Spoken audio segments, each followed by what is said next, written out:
આજે ફાલ્ગુન સુદ આઠમ છે, શુક્રવાર છે, તારીખ 7/3/2025. કાલના પ્રસંગે વચનામૃત 78 અને 15મા પ્રશ્ન વિશે આપણે ચર્ચા કરી હતી. ભગવદાનંદ સ્વામીનો બે ભગવદાનંદ, આગળ પાછળ 14મો ભગવદાનંદ છે, 15મો ભગવદાનંદનો છે. બહુ સરસ પ્રશ્ન પૂછ્યા છે કે મહારાજ તમારું જ ધાર્યું થાય છે. પ્રત્યક્ષની વાત કરી છે, મહારાજ બેઠા છે ને, એટલે તમારું જ ધાર્યું થાય છે તો પછી ભક્તજનને દુઃખ આવે છે ત્યારે તમે ટાળતા કેમ નથી? દુઃખના મનસુબા કેમ કરો છો કે આમ શું કરશું? ત્યારે તમે કાંઈ ઉપાધિ થાય છે ત્યારે શું કરો છો? સુરાખાચાર્યને બોલાવો, ત્યારે બોલા શું આપણે બ્રહ્માનંદ સ્વામીને બોલાવો, નિત્યાનંદ સ્વામીને બોલાવો, મુક્તાનંદ સ્વામીને બોલાવીને બધા વિચારણા તમારું જ ધાર્યું થતું હોય તો પછી આવું કરવાની શું જરૂર છે? શ્રીજી મહારાજે કેવો ઘા દઈને કે ધીમે રહીને મીઠા મધુર સ્વરે કહ્યું, સ્વામી જ્યાં સુધી બીજા અવતારો જેવા અમે ચરિત્ર કરીએ ત્યાં સુધી તમારે સંશય કરવો નહીં. એથી કંઈ વિશેષ કરીએ તો તમારે કેવું પાછું? હવે એવું તો બને નહીં કાંઈ. તો કે કેમ? પહેલામાં મેં કાલે રામચંદ્ર ભગવાનને કહ્યું ધાર્યું રામચંદ્રજીનું જ થાય. તમે કૃષ્ણના ચરિત્ર જુઓ, શ્રીમદ ભાગવત વાંચો. હવે જે પોતે ભગવાન છે, દેવકી પુત્ર ભગવાન છે, હવે દેવકીને વસુદેવને સાથે રહેવા જ ન પામ્યા અને પછી વારી પાસે મથુરા ગોકુળમાં રહ્યા અને કંસનો નાશ કર્યો. નાશ કર્યા પછી તો ઉપાધિ ટળી જવી જોઈએ ને ક્યાંય. પાણી ટળી પછી ઉપાધિ ટળી. વાર કરી જરાસંધ હુમલા કરે, એક પછી એક હુમલા થાય અને જરાસંધની સામે ભગવાન 17 વાર લડ્યા અને જરાસંધ એક છોડી દે, બાકી સેના પૂરી કરી નાખે. જરાસંધ એક છોડી દે, કારણ કે ગરાક જ લાવે ને. ગરાક કોણ લાવે? બધા લાવવાના સૈનિકને લાવે કોણ? જરાસંધ વળી પાછી સેના ભેગી કરે અને વળી આવે અને ભગવાન સેનાને ઉડાડી દે આખી. એક જરાસંધ જીવ તો રહેવા દે, જા બીજી વાર લાવ પાછો. પણ કહેવાનું કે આ કથાઓ બધી પ્રસિદ્ધ છે. કથા કોઈ અજાણી નથી આપણી માટે, બધી પ્રસિદ્ધ છે. પણ છતાંય આપણે હિંમત હારી જઈએ છીએ. કેમ? ભગવાન છે. નીતિ નિયમમાં જ સુખ છે. જેટલા તોડો એટલા દુઃખ છે. નીતિ નિયમમાં જ સુખ છે. કોઈ એમ ના કહે કે આમ કરવાથી આ ન ચાલી શકે, દુનિયા આખી ચાલે. સ્વામિનારાયણ ભગવાન દુનિયા જગાડી ગયા ને, દુનિયા જગાડી ગયા ને ધનિસ્ત્રીના ત્યાગી ઊભા કરતા ગયા આખી દુનિયામાં. અને કાંઈ રંચ માત્ર એને તકલીફ ના પડી. પણ પાછળથી નિયમ ભંગ કરનારા તો ભ્રષ્ટ થાય, ભલભલાનું ભ્રષ્ટ થાય. મારે ત્યાં મુક્તાનંદ સ્વામી જેવા હોય ને સ્ત્રીઓની સાથે રહેવા લાગે ને તો એને ભ્રષ્ટવાળો થાય. તો બીજાને શું? ઘી ને અગ્નિને કોઈ દિવસ વેત ના બેસે. બોલો, કામ તો ભગવાન શ્રી કૃષ્ણ કરે, કોણ કરે? અને કેમ? હવે તમે એક વિચાર કરો, સામાન્ય રીતે અનન્ય આશ્રિત કોણ હતા કૃષ્ણના?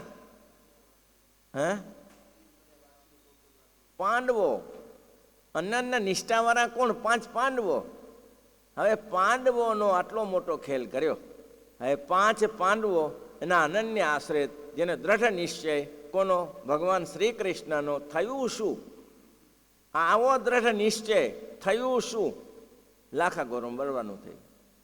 તો ભગવાન ચેતાવે નહીં કે ચેતી જજો, પણ છતાં એમાંથી ચેતી ગયા, એમાંથી નીકળી ગયા. તો થયું પાછળ જતા શું થાય? આ 5 પાંડવો, આ 5 પાંડવોનું પહેલે જ નીકળી ગયો હતો. થયું શું? જંગલમાં પાંડુ રાજાનું શરીર થોડું પીતાતું, પીડાયેલું, એટલે ચારે બાજુનું શાસન કવર કરી લીધું પાંડુ રાજાએ. ચારે બાજુનું વિસ્તાર કરી દીધો, ઘણો વિસ્તાર. પછી એમ પાંડુ રાજાને એમ થયું કે હવે આપણે બહુ કંઈ તકલીફ જેવું નથી, બહુ શુદ્ધ. અને એ તો સમ્રાટ કહેવાય ને, નગરી તો હસ્તિનાપુર પહેલેથી દુનિયાની રાજધાની છે. એટલે આ રાજધાનીની ચારે બાજુ શાસન થપાઈ ગયું. પછી કોઈ તકલીફ તો ના. ને ખંડિયા રાજા તો આમને સામે શું કરી શકવાના હતા? પછી એને કહ્યું કે હવે મારા શરીરે થોડી તકલીફ છે, હું થોડો વિરામ કરવા માટે જંગલમાં જઈશ, થોડો આરામ કરીશ. હવે એ જંગલમાં આરામ કરવા ગયા. હવે આરામ કરવા ગયા અને શું થયું? હવે ત્યાં જ બધું આ ઊંચું ન મૂકવા દીધું હતું. જંગલમાં આરામ કરવા ગયા તો કોઈ હિંસક પ્રાણી હતું, એ બરડા પાડતું હતું. તે એને એમ થયું કે કોઈ હિંસક પ્રાણી છે અને અહીંયા કોઈને પરેશાન કરશે. પોતે ક્ષત્રિય ધનુષ્ય બાણ લઈને દોડ્યા પાછળ, અને પાછળ દોડતા શબ્દ વેધીમાં જ્યાં શબ્દ વેધ્યો, જ્યાં શબ્દ વેધી બાણ માર્યું તો કોણ? કિંગડમ ઋષિ કપાઈ ગયા. બોલો, હવે કિંગડમ ઋષિની પોઝિશન શું હતી? એ જંગલમાં તપ કરવા માટે આવ્યા હતા. જુઓ તો ખરા ખતરા તો જુઓ જીવનમાં. જીવનમાં ખતરામાંથી બચવું ભગવાન બચાવે તો જ બતાવે. જદુપર્ય ભગત કૃપા તો ભગવાન જેના ઉપર અને કંઈક ખબરદાર રહે તો જ બતે. કિંગડમ ઋષિ પોતાના પત્ની સાથે એમ લખ્યું છે વાનપ્રસ્થ આશ્રમમાં પત્ની સંમત હોય તો પત્ની સાથે જવું, નહીં તો એકલા જવું. એની પત્ની સંમત હશે એટલે ત્યાં ગયા. હવે ત્યાં એને વિષય વાગતા જાગી અને એની પત્નીએ કહ્યું કે આ શોભે નહીં આપણે ત્યાગ આશ્રમમાં.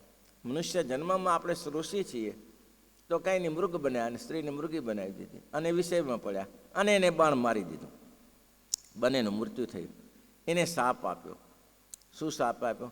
કે અમે કામાસક્ત થઈને, અમે વિષયમાં આસક્ત થઈને અત્યારે પ્રાણ છોડીએ છીએ. તું પણ જો તારી કોઈ પણ પત્નીને બે પતિ ગમે તેને સ્પર્શ કરીશ એટલે તારું મૃત્યુ થશે. હવે આ ખબર હતી ને એને, વિરાગ લઈ લીધો. છતાં માદરી સાથે જે વ્યવહાર થયો અને એમાંથી એનું મૃત્યુ થયું. તો એને જ એ જ મરવા દીધા ન તો આ રામાયણ હતી. અને તે ગયા એટલે ધૃતરાષ્ટ્રને આંધળાને મુગટ પહેરાવતા ગયા. અને ટેમ્પરરી હતું ને તે મુગટ, ક્યાં કાયમી હતું? ટેમ્પરરી નહોતું. પણ પેલો ચડી બેઠો. પાંડુ ગયા પછી નીચે ઉતરે ન ઉતરે, ઉતરતા હશે ગાદી છોડતા હશે. ગાદી જ કઠણ છે છોડવી. સ્થાન છોડો ને કઠણ છે. અલિપ્ત ના રહી શકાય. અલિપ્ત રહેતા શીખો, નહીં તો હેરાન થઈ જશો. ગમે તે કરો એમાંથી અલિપ્ત રહી શકો છો. છોડવું પડે ત્યારે છોડવાની તૈયારી રાખો. અને એમાં ને એમાં મહાભારત થયું. અને એ પાછા ભગવાન શ્રી કૃષ્ણ પાંડવોના સારથી બન્યા અને પાછા એને દેવદૂત બન્યા. અને એક તણખલા જેવું દુર્યોધન એટલે ભગવાનની આગળ શું? આ ગાવા માટે કરવું છે. ભગવાન કે કાંઈક ચરિત્ર જો મહાભારત જ ન થયું હોય તો આ બધી લીલાઓ અત્યારે એ ચારે બાજુ મહાભારત ચાલે છે, મહાભારતથી લોકો સુખિત પામે છે, મારે કંઈ થાત જ નહીં. ઉદ્ધત ક્ષત્રિયોનો નાશ થયો, એક કામમાં બે કામ થઈ જાય છે. એટલે ભગવાન જે કરાવે એટલું જ થાય છે. માણસો શંકા આમથી કરે છે, કોઈ શંકા. સ્વામિનારાયણ ભગવાન એટલા જ માટે ભગવદાનંદજીના 15મા પ્રશ્નમાં કહે છે, સ્વામી પૂર્વ જે અવતારો થયા અને એને જે ચરિત્ર કર્યા હોય ત્યાં સુધી આ તમારા ભગવાન ચરિત્ર કરે ત્યાં સુધી કોઈ સંદેહ ન કરવો.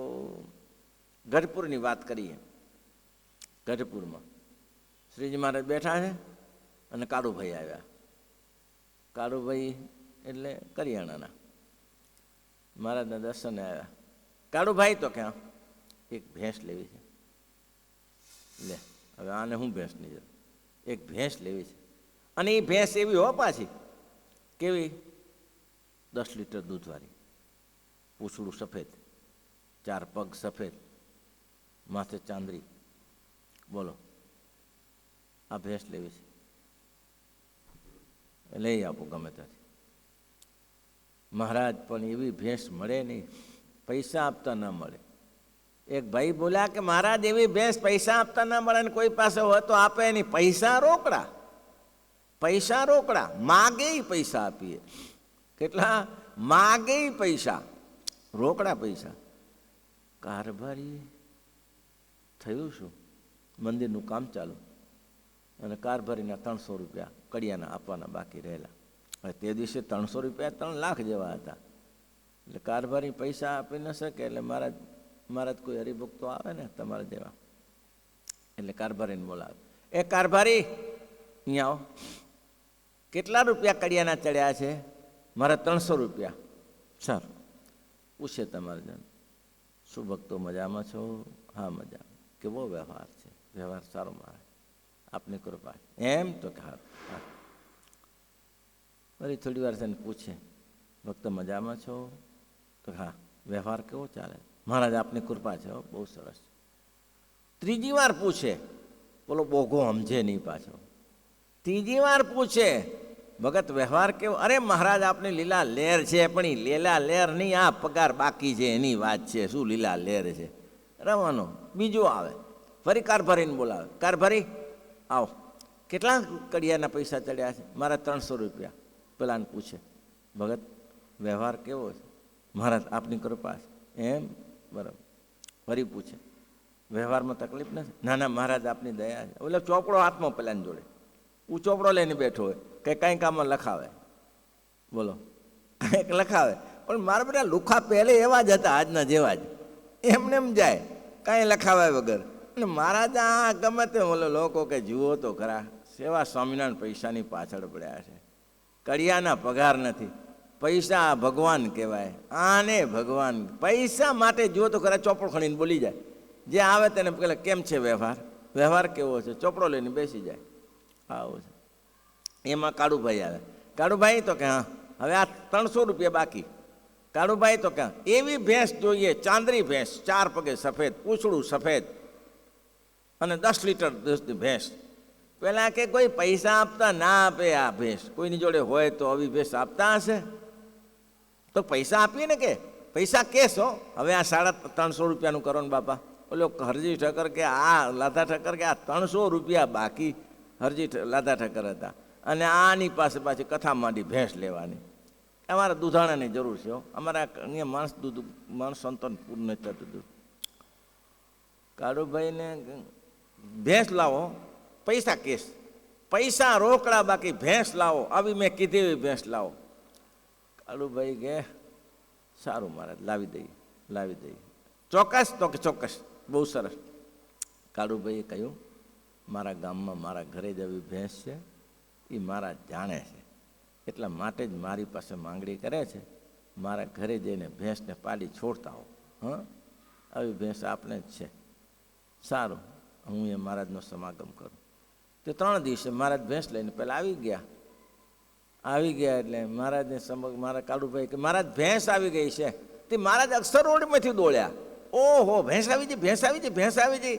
બોલો આ શક્તિ તો જુઓ, ભેંસ આવી જઈ. ત્યાંથી અક્ષરોડમાંથી દોડ્યા. એવા દોડ્યા ને મહારાજ ભેંસને હાથ ફેરવે, માથે હાથ ફેરવે, પગમાં હાથ ફેરવે, માથે આવુમાં હાથ ફેરવે. મહારાજ કે કાળુભાઈ તમે કીધી એવી જ ભેંસ લાવી હો, ગજબ ભેંસ આવી છે હો. માગો પૈસા માગો. પહેલાં 300 બાકી, પહેલાં 300 કડિયાના બાકી. માગો એટલા પૈસા આપીએ, માગો.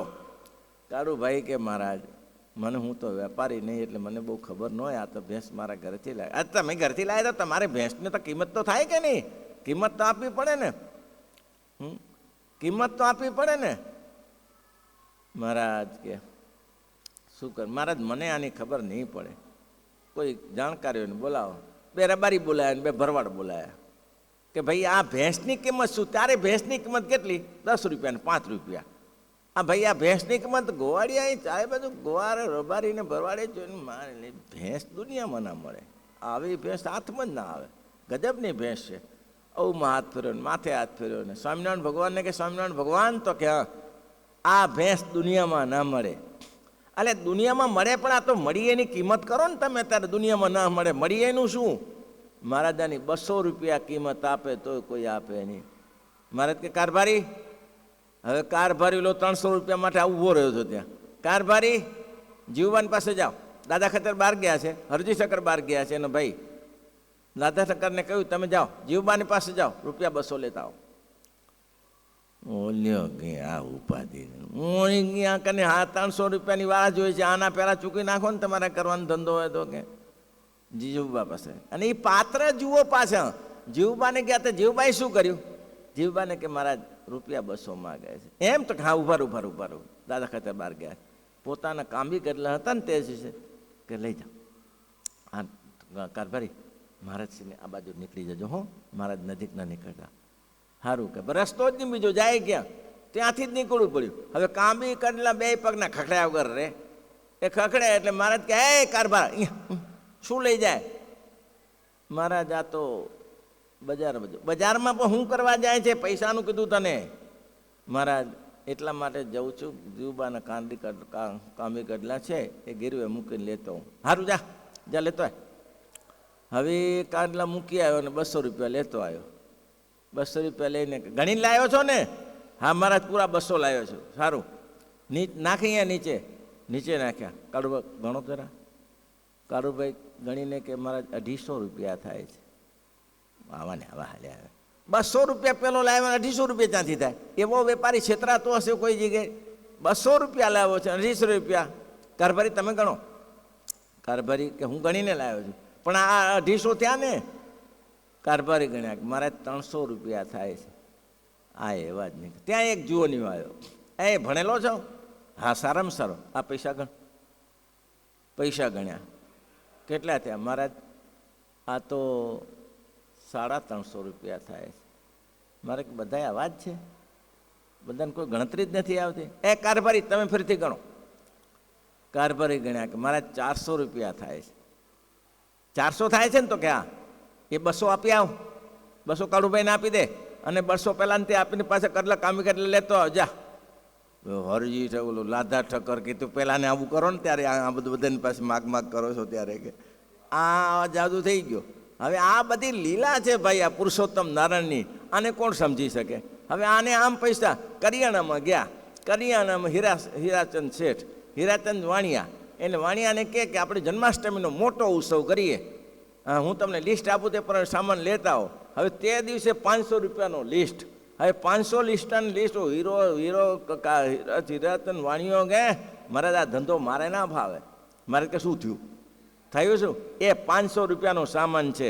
પહેલે એક પેરાત મેં ભૂલ ચૂક્યું, હજી તમે આપ્યા નથી ને આ ફરી પાછો ઊંચા નુકસાન કરવા જવું મારે, એ મને નહીં ફાવે. મહારાજ કે 500 રૂપિયા માટે શું ઉભો રહે છે? મહારાજને કે મહારાજ કે લાવ્યો તો કે હા, લેતો હોય સામાન જા. પણ મહારાજ પૂછવાનું કાંઈ નહીં, તું ત્યાં મળી ગયા ને પૈસા, જા. હવે આને ક્યાં પડી છે? ત્યારે કોઈ પડી છે, છતાંય આવી બધી લીલા ના થયો તો ગાવ શું? એટલે ભગવદાનંદ સ્વામીને કે ભગવાન પુરુષોત્તમ તો ધારે ચાહે કરી શકે, પણ તમારા જીવના કલ્યાણ માટે આ લીલા કરે છે. શ્રીપતિમ શ્રીધરમ સર્વ